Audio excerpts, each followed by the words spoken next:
Assalamualaikum warahmatullahi wabarakatuh. Perkenalkan, nama saya Nur Ajijah. Saya mahasiswi dari STIS Tembi Bandung Business School.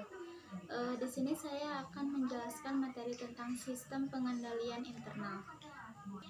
Sistem pengendalian internal meliputi struktur organisasi, metode dan ukuran yang dikoordinasikan untuk menjaga kekayaan organisasi, mengecek ketelitian dan keandalan data akuntansi, mendorong efisiensi dan mendorong dipenuhinya kebijakan manajemen.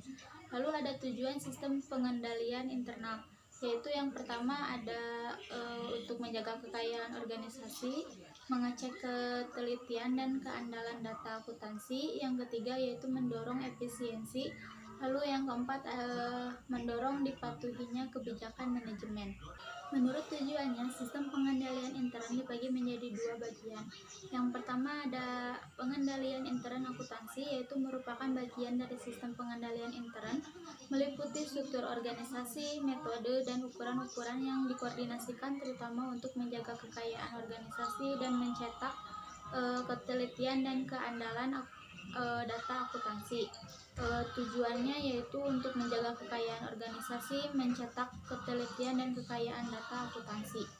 Lalu yang kedua ada pengendalian intern administratif, yaitu meliputi struktur organisasi, metode dan ukuran-ukuran yang dikoordinasikan terutama untuk mendorong efisiensi dan dipatuhinya kebijakan manajemen.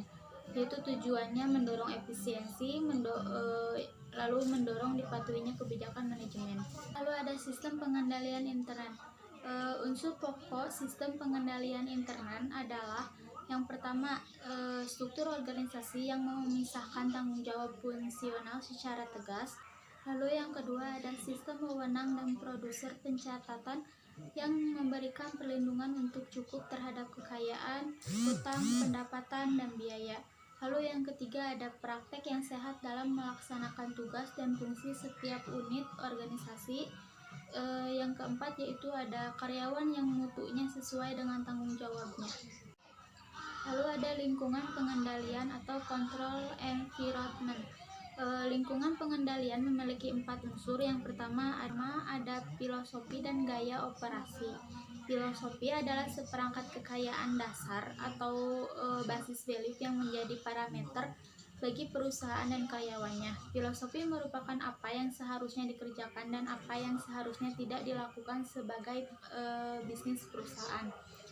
Yang kedua yaitu berfungsinya Dewan Komisaris dan Komite Pemeriksaan. Dewan Komisaris adalah wakil pemegang saham dalam perusahaan berbadan hukum perseroan terbatas. Dewan ini berfungsi mengawasi pengelolaan perusahaan-perusahaan yang dilaksanakan oleh manajemen atau direksi. Lalu yang ketiga yaitu metode pengendalian manajemen. Metode pengendalian manajemen merupakan metode perencanaan dan pengendalian alokasi sumber daya perusahaan dalam mencapai tujuan perusahaan. Lalu yang keempat ada kesadaran pengendalian. Kesadaran pengendalian dapat tercermin dari reaksi yang ditujukan oleh manajemen dari berbagai jenjang organisasi atas kelemahan pengendalian yang ditunjuk oleh akuntan intern atau akuntan publik. Lalu selanjutnya ada pengendalian intern akuntansi. Dalam pengendalian intern akuntansi yaitu meliputi pengendalian umum, lalu ada pengendalian terhadap sistem dan program, pengendalian terhadap fasilitas pengelolaan data, pengendalian aplikasi. Nah, untuk pengendalian aplikasi itu terbagi menjadi dua. Yang pertama pengendalian preventif dan pengendalian defektif. Sekian pembahasan dari saya, mohon maaf apabila ada kesalahan. Wassalamualaikum warahmatullahi wabarakatuh.